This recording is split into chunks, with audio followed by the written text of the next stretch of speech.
And these players will be underway here in just a moment. We're going to see a lot of these guys over the next handful of weeks, I think, because they are both looking to go to the Players' Championship, grinding out matches at their IQs, and now in the main event, as Scherer is going to start with a Scalding Tarn, down to at least 19, potentially more. He'll get a basic island as round number 6 is underway here from Cincinnati.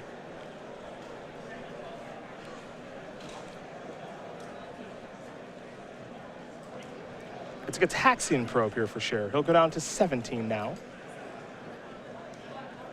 We'll get a good look at Hawkins' hand, so Scherer knows exactly what he's playing against.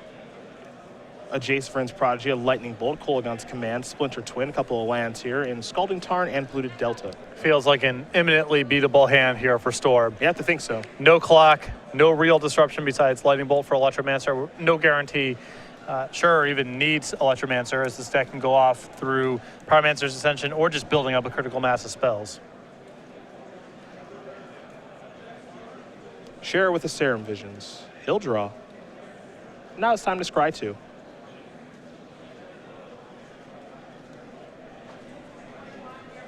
Those 2 cards will go to the bottom. We're going to head back Hawkins' way. Scalding Tarn is where Eric will start. He'll pass the turn back over to Scherer.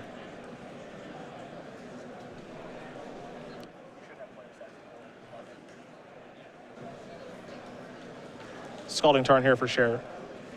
And Hawkins will sacrifice his right now.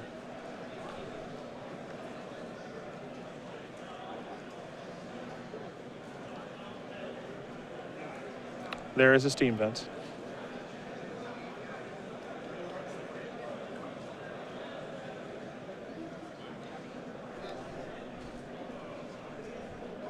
Pretty good news here for Hawkins that Caleb did not have Ascension on the second turn of the game. Grixis is not removing enchantments from the table very easily, and Pyromancer's Ascension in play makes it very, very easy for Caleb to go off. It's a slow start here for Caleb. At least it appears that way. Well, if he has an Electromancer in hand, especially knowing about the Lightning Bolt, it's not like he's just going to cast that on the second turn of the game. He's going to hang back, wait for a turn where he can cast Electromancer, and then follow up with at least 1 or 2 spells.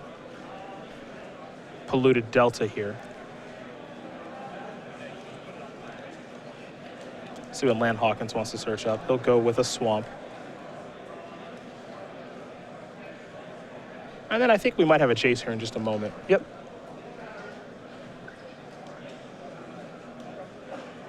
And we do. We assume that's a Jace. Not totally sure. I believe that is the Comic-Con variety. Yep. There is Jace Vryn's Prodigy. Starting to make its way into Modern now, too. That's not the card we're looking at. Do we have the Comic-Con? Do we have the Comic-Con art? Do we have the blacked out version? Yeah. Do we have the non-informative version? Yeah.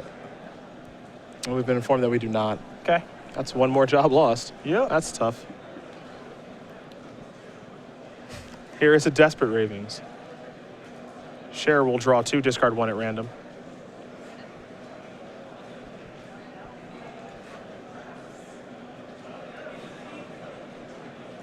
One of my favorite cards from Innistrad.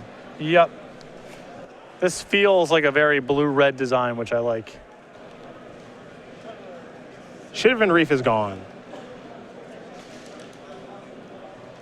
There's an island, pass the turn back. We'll Scherer over to Hawkins. Hawkins will draw. Has Lightning Bolt. A bunch of other cards in hand. Kolaghan's Command 2. Looks like at least 1 copy of Darkslick Shores. We know about the Splinter Twin. So he's going to start by activating Jace. Time to loot. Really on the hunt for either a combo piece or a counterspell or even some discard. Discarding a Creeping Tar Pit. Land for the turn is Darkslick Shores, and now Hawkins will just pass the turn back. Once again, Legacy Challenge players, your pairings are going up on pink paper on the side event pairing. See if Scherer can get anything going with the Storm deck. He's off to a relatively slow start, all things being told. He has not been disrupted at all, now entering his 4th turn. Yep. Usually this deck is able to kill from this spot. The question is just, does Scherer respect the possibility of a counterspell here? Does he play around it? I would say probably not, because Hawkins has only had so many looks at it. And also, you know he has Splinter Twin in hand. So if you mess around for too long, he might just kill you here if he's found Pester Mire Deceiver Exarch. Well, here's a sleight of hand to start. Pyromancer Ascension and Mountain. That's what Scherer will decide between. Mountain will go to the grip. Ascension will go to the bottom.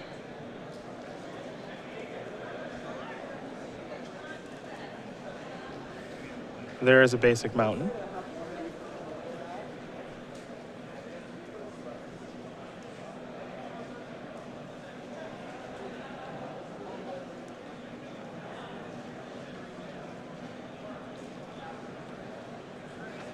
And now there's Ascension. Scherer will pass the turn back. You have to imagine next turn's the go-off turn. Yep. Assuming there's a next turn. Yeah. There's no guarantee of that. But it does not appear as though Hawkins has a Exarch or a Pestermite. It looks like just Kolaghan's command. 2 damage and make him discard. There goes Pass and Flames. Not a bad one to have in the graveyard. And Hawkins doing this just to get Jace flipped. Also just needs to kind of cast the stuff in his hand. Sarah envisions the draw here.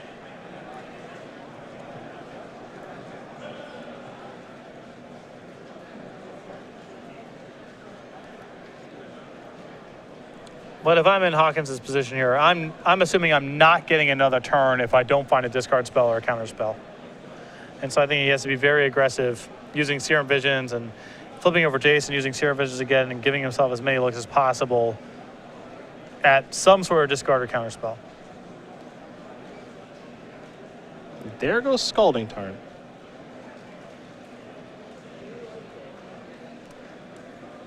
There's a basic Mountain.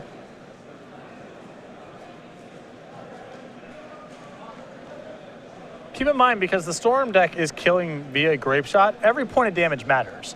The Storm deck's not going infinite. So it's not just free for Hawkins to fetch for dual lands in these spots.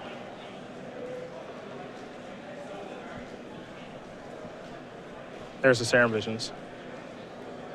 Hawkins will draw, I believe, an Inquisition of Kozilek. 2 cards he's looking at, Tassiger and Serum Visions for the Scry. Not sure he's interested in either of those. Tassiger's a decent clock, but it's going to need a lot more than a decent clock. Yeah. Your pairings for round 2 are now being posted. Although this is an interesting tap here from Hawkins. By tapping the Darkslick Shore here instead of the Swamp, or excuse me, instead of the Steam Vents, he can no longer play Inquisition, flip Jace, and Inquisition the same turn. Very true. Here is Inquisition. Though Eric has not played a land yet this turn. That is worth noting. Sure. Pyretic Ritual. 2 copies of Desperate Ritual and another copy of Past in Flames.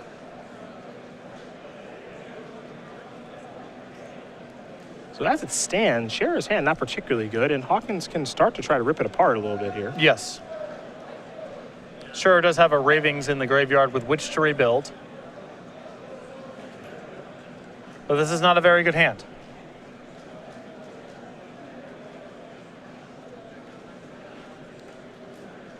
I think you may just want to take Desperate Ritual because you don't want him to... Well, if you take Pyretic Ritual, then Desperate Ritual will have a more difficult time triggering off of the Ascension. So I think maybe that's the one you cast. I think it's the same trigger regardless, though. Well, okay, so if you leave him with... If you take Desperate Ritual, then he gets to cast Desperate Ritual, trigger Ascension once. Mm-hmm. If you take the Pyretic Ritual, then he's got to go Desperate Ritual, that's the first trigger. So I feel like he has to work for it more if you take the Pyretic Ritual. Here's Jace, draw, discard, flip, plus and pass. Discarding a Splinter Twin. Here is Desperate Ritual. So it's time to have some fun for Caleb Scherer. Storm 1. Desperate Ritual is going to bring him up. Now Storm 2, Ascension with 1 counter. Slide a hand in hand, same with Past in Flames.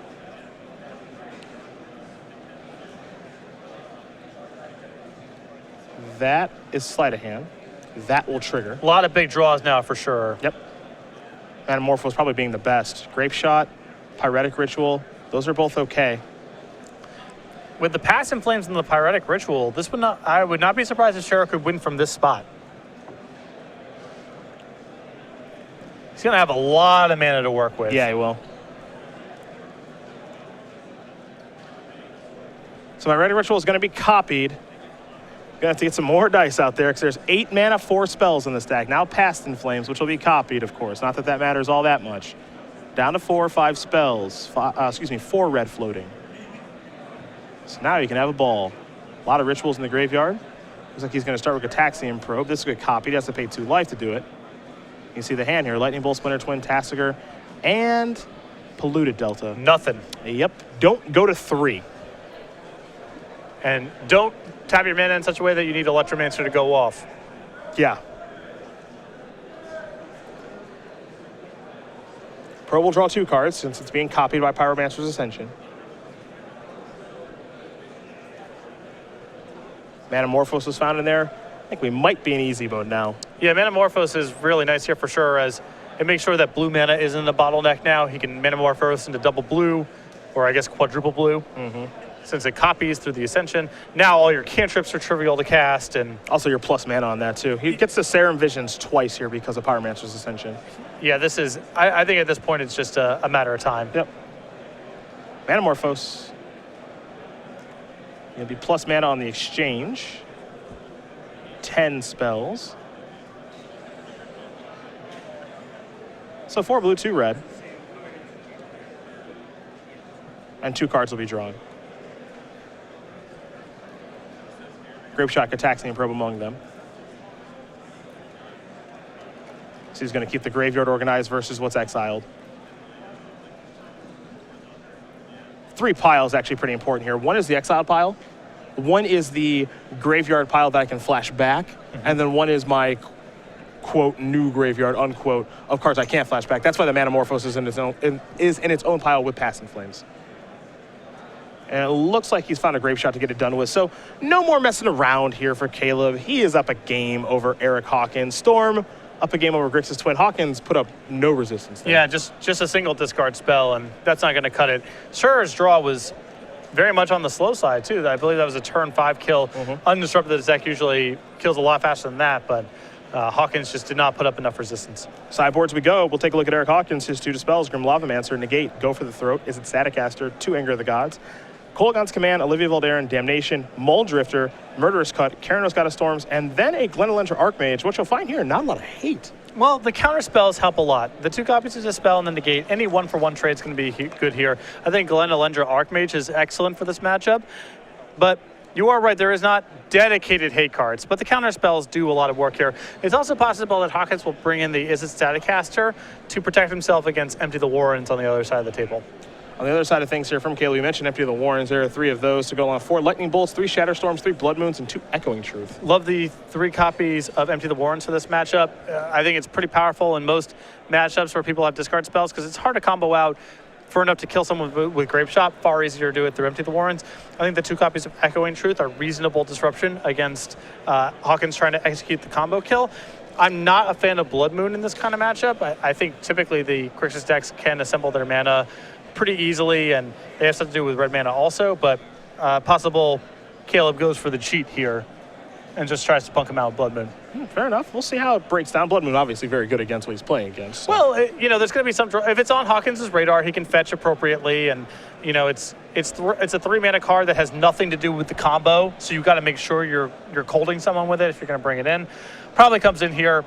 I'm not a huge Blood Moon fan, but if you're going to have it, this is the kind of matchup where you'd want it. Fair enough. These players will shuffle up here for game number 2. Eric Hawkins will be on the play. In the meantime, we will talk about the Battle for Zendikar pre-release at the Star City Games Center. And this, wait for it, is the Battle for Zendikaret playmat. Yep, I had to say it. That's it right there. This is where you talk about the information. Yeah, this exists. The pre-release will be happening at the Star City Game Center in Roanoke, Virginia. You can pre-register right now. Limited edition playmat here, starcitygames.com/pre-release to pre-register now. Find more information. But there are carrots everywhere, and there are narwhals, and there are, what is that, a kraken, probably? That's probably Lorthos, actually, because I think Lorthos was an original Zendikar. You see, anytime there's a narwhal, it's pretty cute. Come on. They are not happy. No, well, they want the carrot. It's a battle for Zendikar. Yes. Do you get it? I got it. Beautiful. I got it the first time. September 26th and 27th. Pre-register today, StarCityGames.com/pre-release. Keep in mind, too, the pre-release for this playmat only at the Star City Game Center. Right. Most of the playmat giveaways that we talk about on the show here, they're for people who are registering for Open Series events. They're bundles that are available on site or through the website. This is something where you have to go to Roanoke. So if you're in the Virginia area, you're looking to make a drive out, head over to StarCityGames.com/pre-release. Get more information. Pre-register right now. And any excess playmats that are left, they put up on the website the Monday after. Right. So. Although usually it's a very short run. Yes. Those playmats sell out very quickly. So if you're looking to get that, make sure to go up to the website the very next day. Go there on that Monday, the 28th, because they are not going to be available for very long. Eric Hawkins, the Minneapolis native, we do see him a decent amount in the Open Series now, directly from St. Paul, Minnesota. 31 years old, won Open Series top 8s. Makes his living by playing Magic and poker, so definitely a card player. Loves to publicly sing songs from Disney movies, which I thoroughly approve of. Yes. What's your favorite Disney movie? Ooh, tough, but since I'm on the spot right now, I'm going to go with Mulan. Okay. Assuming that's a Disney movie, which Don't know. It is. Make a Man Out of You. Great karaoke song. Sports fanatic, plays basketball regularly. I think you should challenge him maybe. Follows hockey, football, and baseball. I mean, games of one-on-one basketball are pretty stupid because they break down Well, pretty yeah. fast. But happy to play, I know I'll you've play been. whatever. I know you've been getting games at the after shows. Yeah, a little and bit. Having some difficulty finding the necessary number of people to play. We're going to see Eric a decent amount here throughout season 4. I'm just saying, I want to dial him up. May find a court after the show tomorrow. Absolutely, he's pretty tall. Yeah. Seems like he could be a good post player. Yeah. That complements your outside game, little inside-outside. Right. Some high pick and rolls. Boom. Deadly combination. He's going to take a mulligan here. Looks like Caleb will do the same. So in the meantime, we'll learn a little bit more about Caleb Scherer, the 27-year-old from St. Louis, Missouri, not too far from here in Cincinnati. And invitational top 8, season 4 last year when we were in Seattle, won, of course, by Dylan Donegan. Won Open Series top 8 as well. Lives entirely out of his backpack. Likes to eat a lot of peanuts, and a graduate student in mathematics, much like Jeff Hoagland, a math minimalist. guy. Oh, Items exist, one thing. Backpack. Diet, one thing. Deck, storm. all formats. All formats. All formats. Does not need a lot to be happy. I can respect that. Yep, Makes life very simple. it does. Though the peanuts thing, peanuts aren't that good. I just don't understand, peanuts are pretty high in fat. And if your diet exists... And Caleb is not. No. No. Caleb is not high in fat. Pretty lean guy. Just don't know how you make that work. Almonds, busted. Big fan. Walnuts, pretty good. Peanuts, totally medium. Just say Super medium on peanuts. something does not line up here. That's all I'm saying. Are you implying that he might eat something else? Is that what you're saying? It's just the information doesn't quite line up. Are you saying that our infographic about Caleb is not correct? I didn't say that. You are putting words in my mouth. That's not what I said. Both these players are going to take a look at 6 cards now.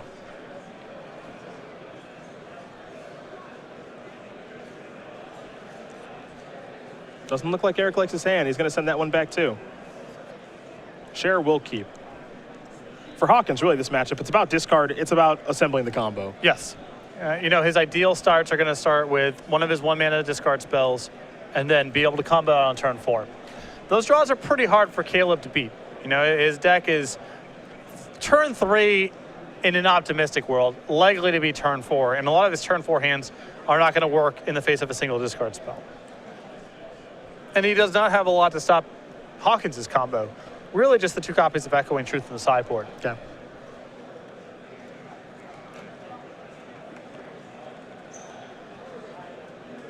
Well, looks like he's going to keep. Though Eric, again, does not look thrilled. Maybe not. Jeez. It looks like he has mana. So if he's considering throwing that one back, it's got to be 4 or 5 lands. Oh, there's a Blood Crypt. Here's Gitaxian for open. No more bluffing. Here's the hand. Oh. I think you have to keep. Yeah, I mean, this is not Yeah. good looking by any stretch. but Yeah. He's hoping for a blue source off the top of his deck, obviously. 2 Blackleaf Cliffs, Serum Visions, and a Deceiver Exar. I wouldn't be happy keeping it, but I think you have to. Yeah. You're a blue source away from a real hand. Yeah. And you could be a scry away from a Splinter Twin. So roll the dice, see how it goes. Looks like Scherer's going to scribe both cards to the bottom. Hawkins, he wants a blue source. See? Magic Easy. is so easy. That'll play. Anyone can do this. Now you can scry, you get to find Splinter Twin, kill your opponent, put both cards to the bottom because they suck. And Caleb put 2 cantrips on the bottom. To me, that means he probably doesn't have a second land. Here's another Serum Visions. Draw. Picked up a copy of Metamorphose. Well, he's keeping Steam Vents on top. Looks like he's going to keep Echoing Truth, too. I kind of like that, actually. Yep. Lightning Bolt to draw. Pass the turn back. I think on upkeep, we're going to have Deceiver Exarch. Yeah, shut that down. Thought Scour. It's going to turn over Jason Deceiver Exarch. Scherer will get to draw the land now. Can't target himself because he knows it's the Steam Vents on top. Yep, And he needs to draw that. Steam Vents on the battlefield tapped. Any Splinter Twins to be had? Nope. You already used up your 1 knock. Yeah, I know I did. Although I think he just drew Tassiker, which is really funny on the heels of the Thought Scour. Thought Scour, so that kind of works.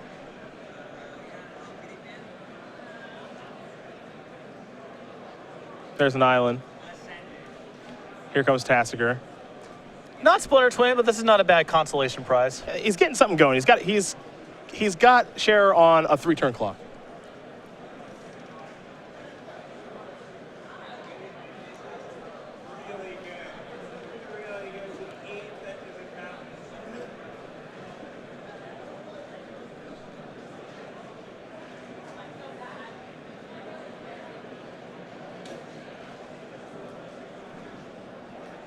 Here's the Power Mancher's Ascension. Pass the turn back. Splinter Twin. In it to win it. See, here's the thing about Magic. Super easy, not hard. Mulligan to 5. You're all disappointed. I'm going to lose. Hand is literally 3 bad lands, 2 blue spells. Yeah, it's like there's nothing I can do. 5 minutes later, you've just killed your opponent with an infinite combo. Easy stuff. Just saying, what was he worried about? Right. What was he worried about? Eric Hawkins wins game number 2 here over Caleb Scherer. Grixis Twin Storm getting ready here for game number 3. A draw like that can't beat him. No. And then Caleb does not have a lot to disrupt the combo. Really only has 2 copies of Echoing Truth. And neither player really has much disruption going on at all. I know Eric has a little bit of discard. Yeah, he's got Hawkins certainly has the majority of it in the matchup. Scherer's deck is a little bit more redundant in some respects. It's got a lot of rituals and a lot of ways to assemble the combo through a discard spell. These players shuffling up here for game number 3, having a good laugh. Take a look at the leaderboard here for season number 4 on the Open Series. You'll find Eric Hawkins' name right on the first page, 160 Open Series points. If we ended things right now inside the Players' Championship, he'd be going. But again, this is not a hard lock by any means. If we go over to page 2 here, you see 5 people not qualified on page 1. Joe Lissette, Todd Anderson. If we locked it right now, that would be the end of it. Logan Mize, Ross Merriam, Rudy Briska, Matthew Tickle, Andrew Jessup, Tom Ross, the rest of the top 16, they are really close. I mean, they're within 1 open of being right in the first page, knocking these people down. So the race for these 7 at-large bids, it's going to be really tight as this year progresses. And I think we're going to see a lot of these the people from these 2 pages, even as we go to the 3rd page, top of that page, Caleb Scherer. All these people are potentially in contention for the Players' Championship still. A lot of Magic left to be played. Season 4 is long. There's a lot of opens, and the race is going to be really good. And keep your eyes on number 20 there as well, Chris Anderson, who's making another run here. I mean, we think about the beginning of the Open Series this year. Chris wasn't even really playing last year, and now he is making a heck of a climb. All 124 Open Series points are from this year. Yes, and if he does well in this event, now he's suddenly in 2-bye territory for the rest of the Opens for the remainder of the year, which is a big deal. And we're going to see him at most of them, of course. As these players take a look at their opening hands, I think we'll see both of these guys too, Eric Hawkins and Caleb Scherer. Scherer's been stuck at number 17 for a little while here. Yep. Some respects the worst place to be because you're the first person without 2 buys. Not ideal. Better than no buys. Eric will mulligan again.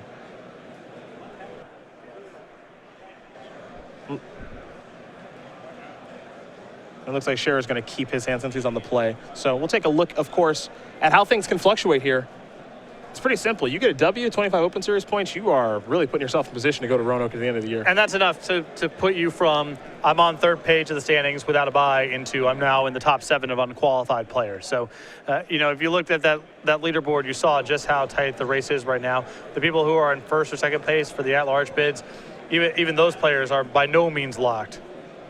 You see the breakdown there, all the way 5th through 8th, 33rd through 64th. Plenty of Open Series points, plenty of cash to be had here in Cincinnati. Eventually, someone's walking out here with $5,000, 25 Open Series points, and invite to our Season 4 Invitational. Could be Eric Hawkins, was able to overcome that mulligan to 5. He's on a mulligan to 6 right now. See if he can find a hand that he likes. Again, for him, it's all about disruption, Inquisition of Kozilek, Thoughtseize-esque cards, and the combo. And it's very clear what his goals are for the matchup. It's not, when you're playing against a deck like Jund, the games can be about different things depending on what they draw and what you happen to draw. Here, I think Hawkins' opening hands have a very clear pass-fail test.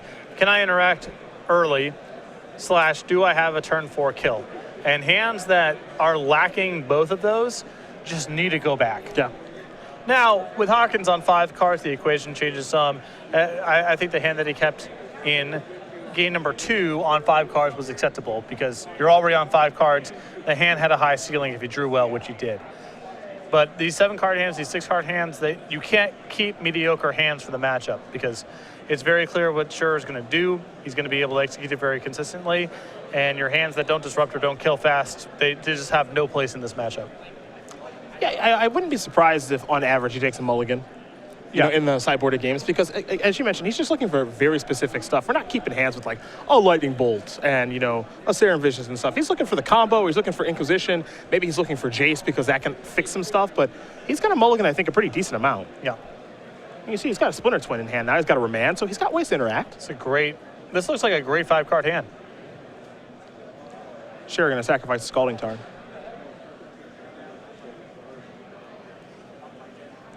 There is a Steam Vents.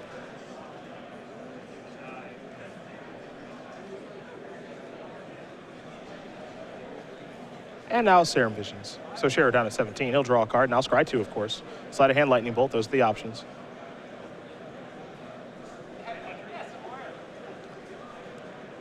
Bolt's an interesting card to bring in. Good against Pestermind, obviously, but no help against the Deceiver Rexarch. Good against Jace, too. But, yep. I think that in this situation, you're not entirely sure what you're playing against from the Grixis deck. Right. And how much of a player is Jace going to be in this kind of matchup? Yeah. It takes a little while for Hawkins to get a spot where it's flashing back, and when you're threatening to kill on the 4th turn of the game, it doesn't feel like that's the card on the top of the list of things to be concerned about what Hawkins is doing. Blood Crypt is what Eric will search up here. Time to draw. There's Scalding Tarn. He'll pass the turn back. Remand at the ready. Scherer will draw.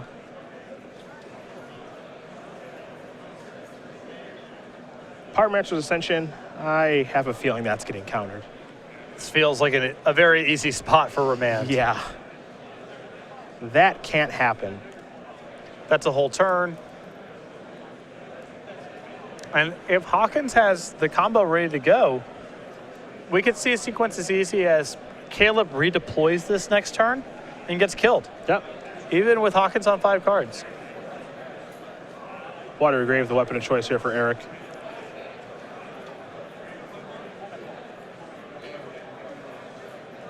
There's Remand. There's also Hawkins will draw. Scherer with the Scalding Tarn, pass the turn back. Eric, take a draw here, picked up a Watery Grave. Basic Island, pass the turn back. Any upkeep effects? Here's the answer is no. No, I don't want to put anything on Caleb's radar. I guess you'd rather have this wall of mana up anyway. I want Caleb's turn to just be replay Pyromancer's Ascension, cast a cantrip, go. Sure. Manamorphose here. That's where Caleb will start. Perhaps he's trying to go for the W right now. Does have Pyretic Ritual. Desperate Ritual too.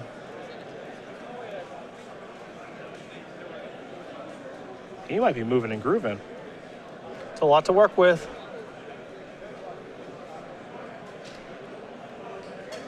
It takes a lot of work in the absence of Pass and Flames and Pyromancer's Ascension to kill, though. There's the Ascension. Pass the turn back. Oh, no. Exarch. I think he has Red Source plus Twin. Yeah, that'll do it. Yep. Tap the Pyromancer's Ascension is nice. Draw. Yeah, just like that. Yeah, what can you do? Eric Hawkins going to win this match over Caleb Scherer. 2-1. Both games won on a mulligan to 5. And there are some matchups where you had to kind of keep sketchy 7-card hands and sketchy 6-card hands because of the way the matchup works. Your opponent's bringing a lot of cards like, Thoughtseize and removal spells to the table, and you just need to have a certain number of cards to work with to be able to win. That's not what's going on here at all. Hawkins needs to assemble the kill as fast as possible, ideally with an Inquisition along the way. He mulliganed very aggressively in the post-board games and was able to find functional hands, games 2 and 3, even light on cards. Caleb died with a bunch of spells in his hand. Yeah. That's how it's going to go when Hawkins wins. So just important for him to find hands that are functional for the matchup. Hawkins was very aggressive doing that and won as a result. Yeah, I think, again,